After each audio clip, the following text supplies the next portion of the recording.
and in the future I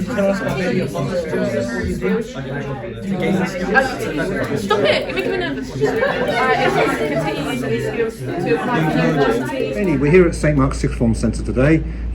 It's all about skills. Tell us a little bit more what you've learned so far here. I've learned quite a lot of different skills, such as the way you would introduce yourself, first impressions. That really counts towards an interview. We've been learning how in an interview you should come across as confident, and the way that you progress towards the next stage of an interview, so you would be more confident and able to communicate yourself.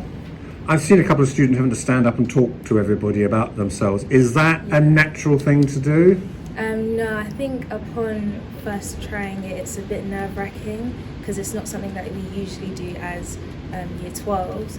But I think if you're in the moment, you're able to grasp it and you're more confident in the situation. When they talk about a CV, having a CV, do you have one at the moment, or do you think you should have one? Yes, I do have a CV at the moment. It's not quite updated, but I think it is important to have a CV in order to apply for a job. It's quite vital, it's necessary, so it's quite important, yeah. And I know you're in the middle of year 12, but are you starting to think about things like university at all? Yes, so I have been looking across different websites, discovering what unis offer the course that I want to study, which is a business course.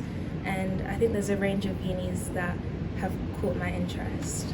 But you would think whether you have to go for an interview or not, it's important to be able to be confident in interviews. Yes, 100%. I think in an interview it's just about being yourself, so that... Antoine, I'm here at the St Mark's Sixth Form Centre. What's happening today?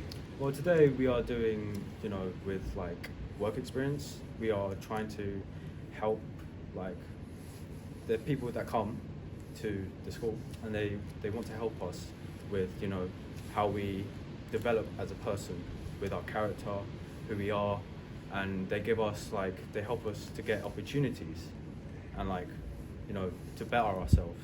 So I've seen a couple of students having to stand up and talk about themselves. Is that a comfortable thing to do, and if not, why not? It's a bit nervous because there's so many people around, people are looking at you. You're just trying not to laugh. Just looking at people's faces. But there are times you're going to have to big yourself up and be confident about yourself. For example, you must have done GCSEs. Yes. What was your best GCSE? My best GCSE was an RE. I got a 7. I like RE. RE is a very interesting subject. Why?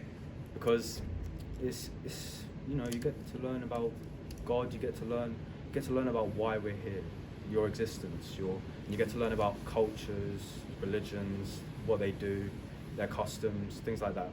It's really interesting, and to me it is very beneficial for me. So are you hoping to go into university? I am hoping to get into university, hopefully. Why? Because I know it will give me more opportunities if I do go to university rather than if I don't. If I go for a different career or something like that, then it wouldn't really, seem all that useful to go to uni. But you think at the moment, I know it's only past 11 o'clock, these sessions have been beneficial so far? Yeah, they have actually been beneficial. They help me to understand and help me, they give me feedback on how I need to better myself with if I was going to do it. Andrew, you're here at St Mark's School this morning with the sixth formers. What exactly are you doing here? We're looking at communication skills in the context of interviews. So we're looking at university interviews and job interviews and how they present themselves. And we're also looking at their CV building. So we're looking at getting them to talk about what they've done, what they've achieved already, and the transferable skills they already have that might be useful for an employer or for a university department. Because we've just seen a couple of students stand up, come to the front of the class and talk about themselves, but that's not naturally a natural thing for everybody, is it? No, and they've had plenty of time for practice. They've been given a structure that keeps them really safe, and they've already been given some tips about how to present themselves. So we've seen the very brave ones are always the first to volunteer. Because it's really important, isn't it? These skills that you're coming here today and throughout the whole 6 year, but then the outside world, so vital. It's so important. At some point in their life, without fail, they're going to be asked to give a presentation. They're going to be asked to talk about themselves. They're going to be put in an interview situation. And these are just getting them to begin thinking about how they perform in those environments, in those contexts, and also how they handle their own anxiety and their own nervousness around that. Because this year group I know all year groups have inverted commas suffered from COVID, but they've got catching up to do, haven't they? Well, we are beginning to notice it a little bit, that there is a real inhibition and shyness in some of our groups at the moment, and so I think Talk the Talk helps them to take those first steps to get back on their feet and communicate with their peers.